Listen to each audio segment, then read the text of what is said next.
So the never ever is, what if Mike Keenan didn't have like 7 glasses of scotch and decide, you know what? Screw Roberto Luongo. I want Todd Bertuzzi and Brian Allen and soon-to-be punching boy of Ed Belfour, Alex Old. We love Aldi. We love Aldi on the show. But that is a funny story. We'll get to that. That is a whopper of a question. But what if Roberto Luongo was never traded to the Vancouver Canucks?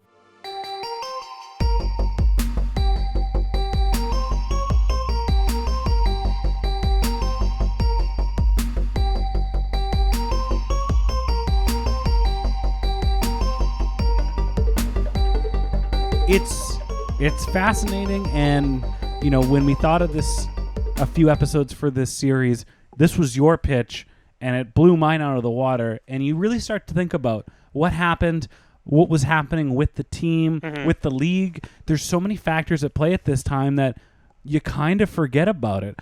And not only that, you brought it up, the Wayback Machine, because 06-07 is right before the cataloged modern internet that we know of.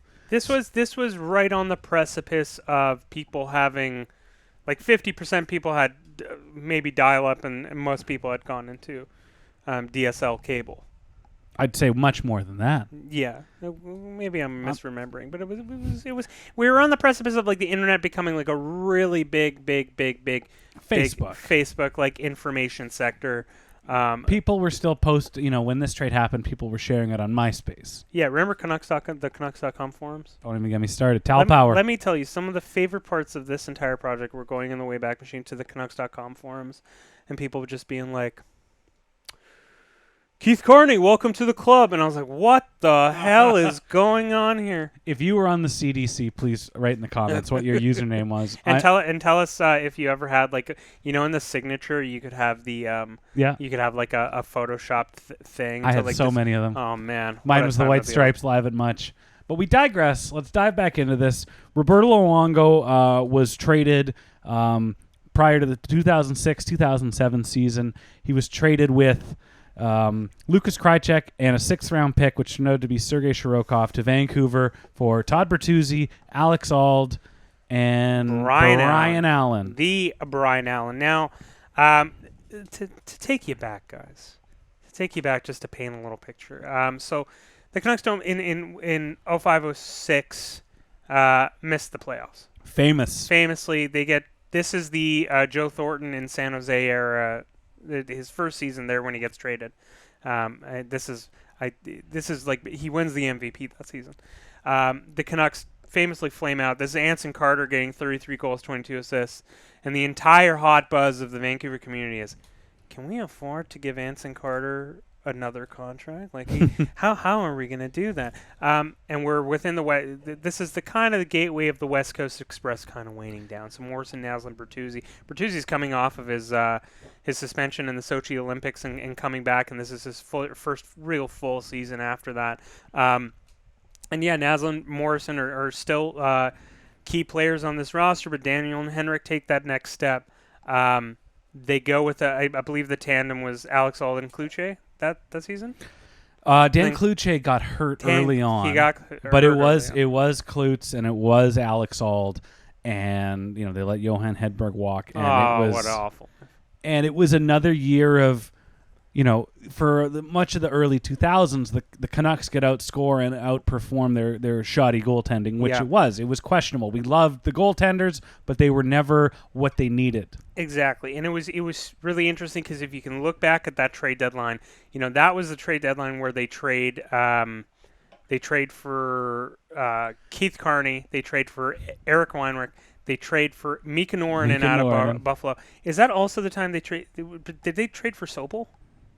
They traded for Sopel. That was the year after. Sopel, they brought him back 06-07. Okay, so yeah, that trade deadline, they make 3 trades, all draft pick oriented, and they all flame out, and they don't make the playoffs, and Mika Noren actually doesn't end up going back to the Canucks. Yeah. Even though he was a young goalie at the time. He was a backup to Ryan Miller, I think, at the time. Or Ryan Miller might have surpassed him as the goalie of the future in Buffalo. It went to show that these, when Todd Bertuzzi gets suspended, you can get some guys. You can fill some holes. You can putty up some holes. Yeah. Your Matt Cook is Raczynskis. just like, hey. Matt's a top 12 player. You slot him in wherever. But at this point, the core is starting to wind down. The chemistry isn't there. The players are getting older and slower.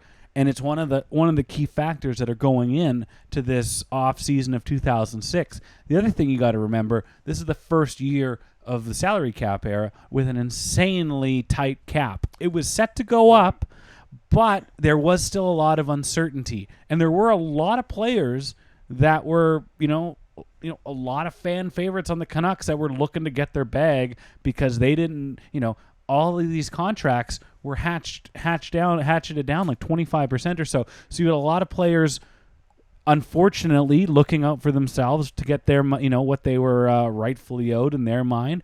And players like Ed Jovanovski were like, the Canucks were second nature, or they were secondary to getting a big payday. And it kind of, the mystique of the West Coast Express era was kind of waning from the Bertuzzi incident and the salary cap. Bingo. And you had players like the Sedins that needed to get more money, and you had players like Naslund that wanted a payday for everything they did. And right. it was a bit of a turbulent time. It was a bit of a turbulent time. Now we're to also look at the Florida perspective. Roberto Luongo is coming off 2 massive seasons with the Florida Panthers. I mean, he's played for Florida longer, but the 02, 03, and 03, 04 seasons, and 05, 06 for Roberto Luongo were huge. And now he's looking for a new contract. Mike Keenan very much doesn't want to give him this contract. And so what does Iron Mike do? He does what only Iron Mike can do best, is force a trade. Make an insane deal. Insane deal for a gaggle of players with their kind of slight question marks. I wouldn't say Aldi at the time, but again, Brian Allen is like, okay, is Brian Allen going to be anything more than what he is? Todd Bertuzzi, obviously, he is traded with 1 year left on his contract there, so he becomes a UFA, and then he eventually goes to, was it Detroit or Anaheim? He went to Anaheim. When you were moving Luongo to the Boston Bruins and you had the deal done with who until your owner said, I'm not taking salary back? Joe Thornton. Done. 1 for 1? Yes. Wow. That would have been a good deal. What'd you get from Vancouver? Well, that doesn't matter because it became a little bit more. We got Bertuzzi. Oh, yeah. Brian Allen. And Brian Allen. But the issue then became You gave up Kevin Weeks. All about money. Yeah. Became all about money. And again, there was Florida said, can't do that. Yeah. This trade doesn't happen. There's a couple of questions that need to be discussed. Todd Bertuzzi's entering the final year of his deal. You kind of forget. You go in the Wayback Machine, and every article is like, man, there's a lot of noise around Todd, and it's not just in opposing rinks where people dress up in prison jumpsuits and they boo him. Like, this noise is everywhere. And I think at the time you didn't realize the echo chamber that was being created in your home market as well as the national stage. So you have him exhausted. You also have, he's entering a contract year. And for those keeping score at home, his last contract year was a 2002-2003 season. Fella puts up 97 points. Insane year. You have that factor. So let's say this trade, we are now at the point where this trade has not happened. Todd Bertuzzi is looking to either bounce back. Maybe it's contract year. He's looking to rack up some points. And my first thought is Anson Carter started the trend. Jason King, there was that flame, but Anson Carter was the first of who can we put with the Sedins to get a shitload of points. It worked for Anson Carter. You got Todd Bertuzzi on the books. Maybe you put him with the Sedin twins for a year, maybe up to the trade deadline. You see what you got, and that was a prototypical line that never seemed to get the love in the early years. Burt would double shift with the Sedins, but he was on that top line. I'm starting, if this trade doesn't happen, and me personally, I'm thinking, obviously you remove the chatter, but you remove the echo chamber of negative publicity. But I think that he has a monster year on the top line, because the other thing that's going into this year is you have AV, who's coming in, and Nonis wanted a defensive approach to the game. He wanted that shift. AV was that type of coach, and that 06-07 season was not an exciting season. So it's interesting when we look at 06-07, where there's a couple little storylines. So going to Todd and where he would fit, I personally am of the belief that after 05-06, it's clearly on the wall. Like it's over. I don't think Todd, for his sake, wanted to deal with the noise. I don't think the organization at the time wanted to deal with the noise. They had to make moves to open up salary cap space, especially coming off with the salary cap was $39 million, I think, coming out of the lockout. The really interesting one point I wanted to make is that in 2005, Marcus Naslund re-signs with the Canucks. Right, he has that. I think that's correct. He re-signs. If you remembered back then, one of the biggest rumors or kind of things that was at play was Scott Niedermayer being a free agent. And the rumor that was tied was Scott wanting to come to Vancouver, but only on the precipice that Rob Niedermayer, his brother, could also be obtained because he wanted to play with Rob. Yeah. And I think they're from Cranbrook? Yeah, that's correct. So I think two Cranbrook boys coming home, and the Canucks were grappled, how do we get Rob out of Anaheim? And if Anaheim knows, oh, hey, we have the one piece of the puzzle here with Rob, what does that entail? So basically the Canucks had this, decision, okay, we can only side one of the two. Between Marcus and trying to figure out the Scott Niedermayer situation. Insanely low cap going into that year, too. So Scott Niedermayer winds up going for $6-7 million. Something like in that, yeah. 06 or in 05. So I think more would be going to Anaheim to get Rob out of there. So you're dumping salary. You are. So now let's just assume that Iron Mike at this point has a Sanka, and he just goes to bed at 9 instead of drunk dialing Dave Notice, and he's like, "Hey, Mark Messier told me to call you. You remember Mark Messier? He's got some goddamn rings. Yeah, I love that man. I love him more than my son. I don't even know if I have a son, but if I did, I'd love him more. Oh God, I love Mark. Let's say Roberto stays pat in Florida, he gets a new contract. What we're looking at is that the Canucks draft Corey Schneider at a BU. 2004, first round. He doesn't really make his debut as an NHLer, someone that can actually play. I think it's until 09-10. I think he had a spot start in the year before. Yeah, well, he did, but he had a sub 900 save percentage in that time. He killed it in the American Hockey League with Manitoba. But then it was 09-010 was when he came in, and then 10-11 is when they him and Luongo won the Jennings together, and then from there it kind of skyrockets to the Horvat trade.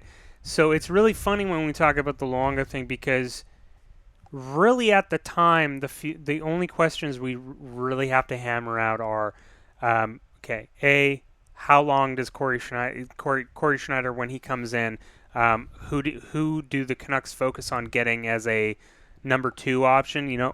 They're not going to go get Curtis Sanford, Andrew Raycroft, these guys to come just be the prodigal, Jason LaBarbera and all these backups to Luongo. They have to go and get like a 1A, 1B type guy until he's ready. Is Schneider, this is 2006. He's 2 years removed from being drafted. He hasn't signed an ELC yet, and he's still playing college ball. Yeah. I don't recall too many instances outside of Ken Dryden where it's a kid gets thrown into the mix to play that, to have that type of role. So you couldn't, you're looking for a UFA in that, if the Canucks don't trade for Roberto Luongo, they're going to they're going July 1st to find something a little more tangible. Dominic Hasek. Well, it's funny. Dominic Hasek, the Dominator, coming in. Well, 44 years old. Instead of going to Ottawa, he's like, I don't want to do my Patrick O'Flynn impression for Dominic contract. You know what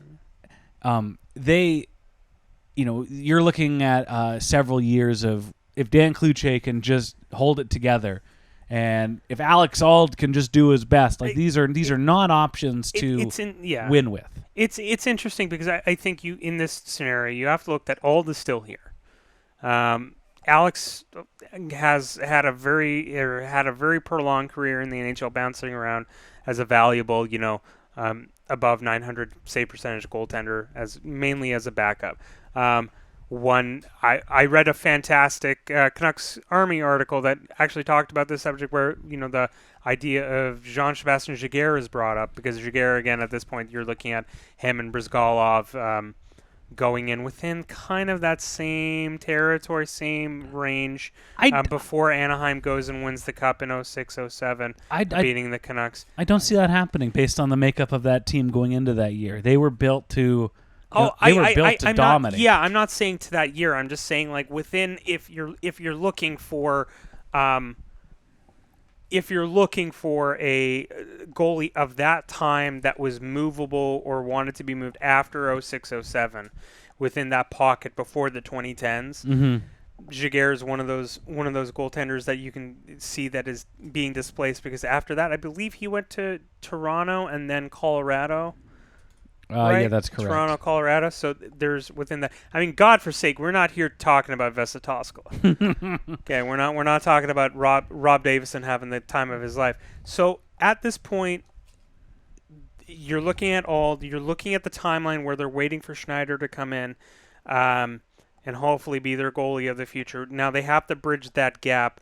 Bertuzzi's the interesting one, because even if in this scenario they don't trade Bertuzzi, trust me, guys, I would love for anyone that's listening, guys, I went back in the Wayback Machine trying to go to, the Score.ca and TSN and the Province and the Sun, and it was so funny. At one point, I thought I found an article that might have had like a few Bertuzzi 06 rumors in it. I went back all the way to 2006 to the point where I got, can I swear in this one? Oh, yeah. I got fucking paywalled by the Vancouver Province.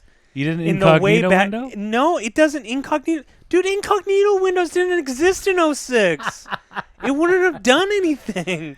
Even VPNs didn't exist in 05. So what I'm asking is if anyone remembers any scuttlebutt about Todd Bertuzzi before I think June 20th, 2006, of that time of Bert being mentioned or rumored to any other trades, any other franchises beyond Florida coming kind of out of nowhere, because no one really even had that rumor to figure that out. Please let me know, because if we can figure that out, then that's another branch of hypothetical we can go down.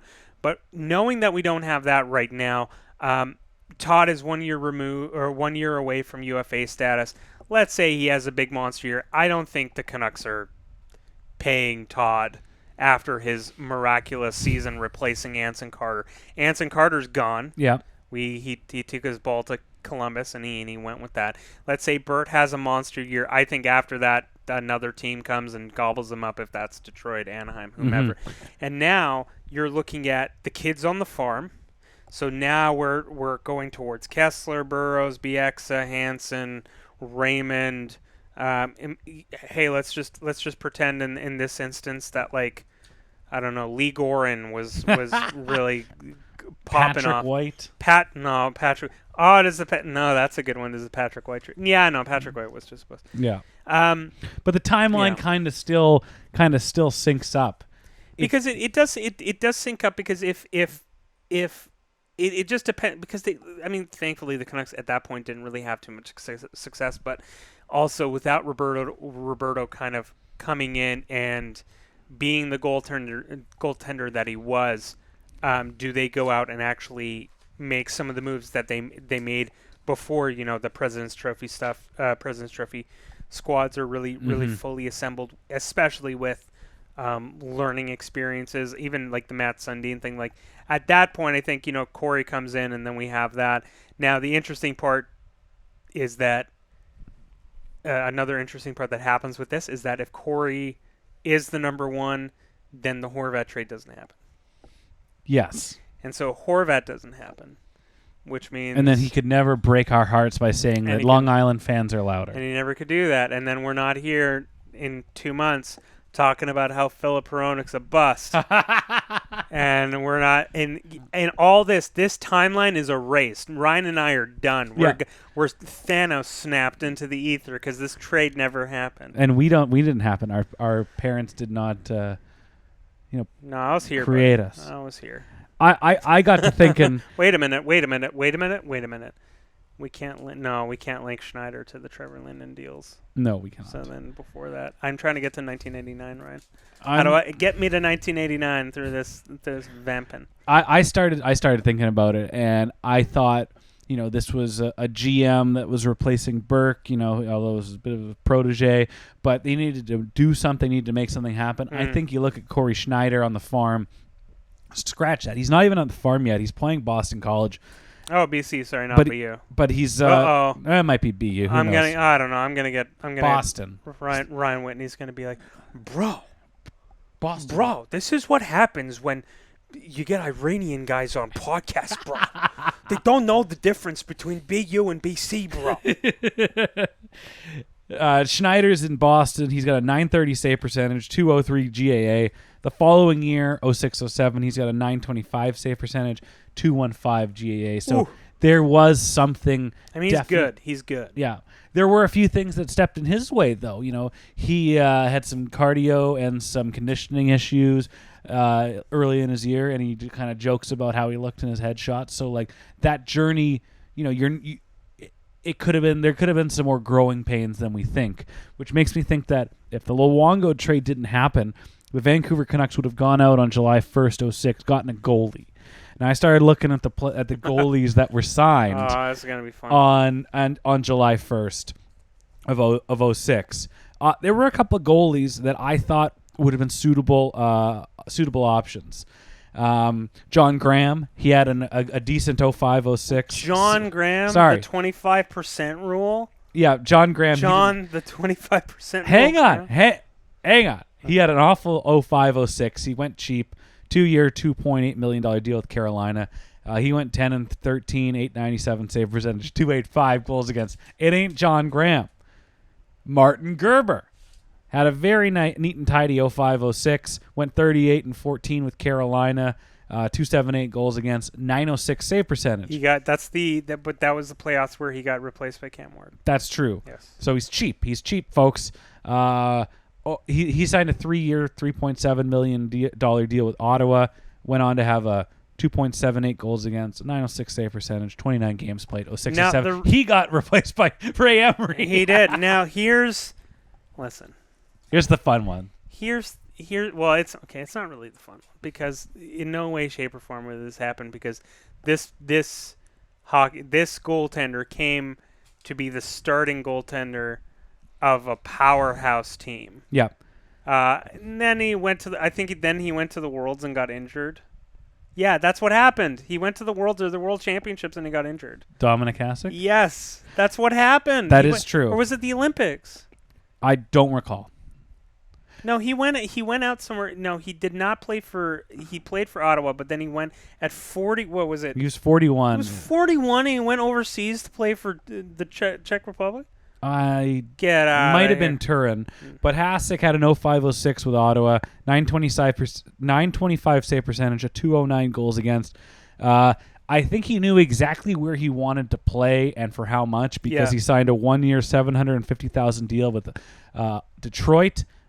Incentive-laced deal, wound up winning a cup in 2 years with Chris Osgood in the oldest team in NHL history. Oh my God, the crustiest little team. Here's where it gets spicy. I really think the Canucks would have took a stab at Manny Legacy. Well, they did sign him to a PTO. They did many years after this, but they signed him to a PTO. I believe he was also a Canuck for a moment in the 90s on a paper deal. Maybe. Legacy had a great 05-06 with Detroit, 915 save percentage, 219 goals against. He signed a 1-year deal with the rival St. Louis Blues when he said that he wouldn't re-sign with the Red Wings if they couldn't get out of the first round. So then Ken Holland got to be like, well, they lost in the first round, and he was like, well, we're not offering him a deal. He had a reasonably good year with St. Louis, but he got sidelined with concussions. So What's a concussion? what is it? What? Hello, teacher. I'm sorry. This is 2005, 2006. I tried looking up the word concussion on LimeWire, and nothing came up. It was just Madonna being like, "What the hell are you think you're doing?" Oh, downloading. This song. good pull. Thank Good you. pull. Concussion. Sorry, he got his bell rung. You guys about? Oh, okay. That's the thing. Yeah. Oh, my voice popped. Oh, it's just the head. The headset okay. somewhere. Good. So this has got me thinking as we wrap up our dialogue here about what would have happened if Roberto Luongo never ever got traded to the Canucks. Is when Luongo got traded to the Canucks, the Florida Panthers went out and they bolstered their goaltending tandem because they didn't think Alex Auld sufficed in net. That was really funny that like they went out and got Alex Holden. They're like, nah, it's not enough. No, we need a little. That already goes to show that that Iron Mike was already in his 15th snifter of He was dime one store hooch. He was one Colt 45 away from just going full biblical. Yeah, he all he could do was walk to the 7-Eleven to get another 40 pounder. I'm crazy he didn't trade. It's crazy that I didn't trade Ole Jokinen for Travis Green at the time. That's nuts. Why didn't you just do that? Greener would have got him for sure. So let's say there's another alternate universe where Roberto Luongo stays with the Florida Panthers, re-signs. He thought up until the day that he got traded that they were going to re-sign him and everything was great. He was happy there. So there is an alternate universe where Alex Auld stays with the Vancouver Canucks. Maybe Dan Cloutier gets moved for a pick like he was, and they go. The Canucks go and sign Ed Belfour to help bolster their goaltending tandem. The funny thing was when Ed Belfour got to Florida, he in one way or another got into a skirmish with Alex Auld. Oh my God, this was such a weird. And they call it horsing around, and normally it can be horsing around when both parties say that we're horsing around. 2-second intermission. Another really great story involving that Florida Panthers team. Remember when Peter Worrell got pulled over by the police and tried to tell them that he's Andreas Loya? No. That happened. All right, let's go back to Ed Belfour. So speaking about Florida. So this is from the Wayback Machine. So Ed Belfour goes to Florida. He signs a 1-year deal with the Panthers, and he literally steals the starter job from Alex Auld, who wound up playing 58 games, which was 17 more games than he played in Toronto the year before. 277 goals against, 902 save percentage. Brian Allen was doing everything he could to block that shot. So this is verbatim from an article. I don't have a citation. Now there is Ed Belfour, that cunning veteran, spilling water on the floor of the Panthers team hotel on Long Island, a veritable liquid banana peel. Just where his rival for the goaltending job, Alex Auld, would slip on it and fall, cutting his eyebrow open and having to be taken to the hospital in an ambulance. They have marble floors there, and they're slippery, Belfour said. We were just horsing around with each other. I dropped my bottle of water, and we all slipped. Alex hit his head, and we fell down. That's the truth of the matter. It was a pure accident. There was no alcohol involved whatsoever. Why did he bring up alcohol if no alcohol was involved? Did a reporter be like, hey, was there any alcohol involved? No alcohol was involved. And I was like, listen, and there were no drugs involved at all. No one said anything about drugs. Absolutely no drugs. There were none. There were none. I'm not going to discuss anything, Alex Auld said on Saturday, reportedly hiding his injury under a toque and a Panthers baseball cap pulled down low. So he's got a rapper look with the toque and the hat. That's concealing. That's topical. I can't think of the rapper, and I was thinking of Chingy. No, I was thinking of like Tupac, but he wore the bandana with the. Tupac wore the bandana. Yeah, maybe like a Nelly look. Nelly did that. Nelly wore a hat. Who wore a beanie? Well, not with a hat and a combo. So he's already hiding something. That's right. We're going to handle this internally. Everything is fine. I've been out on the ice, so it's not a big deal. There's nothing that happened out of anyone's concern. Jacques Martin, the head coach, will deal with the team. That's where it stays. And Anything, evidently, is better than acknowledging a report in the Palm Beach Post in which 2 witnesses claim Belfour, whose history tells us doesn't play well with others when he has been inhaling the demon rum. Back in '06, journalists were journalists. Yeah, they were taking shots. Was unruly in the bar, scuffled with teammates, bartenders, and bouncers, and had to be hauled away from the scene. I didn't know this was Ed Belfour and not Ric Flair. This is basically reading off like a Ric Flair thing. So, in our alternate universe where we have created, where Roberto Luongo stays a Florida Panther forever. In this alternate universe, we've created a situation in where Ed Belfour still haunts Alex Holt no matter what. Like, what happens? Except this time he does it at Bridges or at the Roxy. He does it at Bridges or the Foggy Dew in Coquitlam. That's where it would happen. That's where it would happen, pal. No one knows who Ed Belfour is at the Foggy Dew. No, none of those Coquitlam kids. But I think you brought up a good point that, as we wrap up here, the timeline added up that, the 2010, 2011 core would still kind of be intact. Yeah, so I think to wrap it up, it's really interesting where I would love to say, like, oh man, like it's interesting. The Horvat trade I don't think happens. Markstrom doesn't end up being a Canuck, which leads to their success in the bubble and that. But then again, you have Thatcher coming behind him in that instance. You also don't it's really curious. Like if you have Corey Schneider at that time, and then they also sign Eddie Lack, and Torts is there. Who starts the outdoor game? Who starts the outdoor game type deal. But for me, it was always. There's the pocket of window before Corey's real ascension into being like a top tier reliable goalie. Mm-hmm. And it's all that stuff in the muck in the middle of what they would have done. Now, those were just really forgettable teams. Like 08, was it 08 or 09 or 07, 08? They missed the playoffs 07, 08. Yeah, it was Byron. Remember Byron? Oh, yeah. Byron Ritchie on Brad the power play. Isbister. Yeah, on the point. Byron Bitts. Jeff Keane. Sorry, Mike Keane. Mike Keane was Jeff Cowan. Jeff Cowan. I'm Jeff Cowan. The Barbarian. Taking Trevor Linden's job. Yeah, taking Trevor Linden's job. So that was very interesting.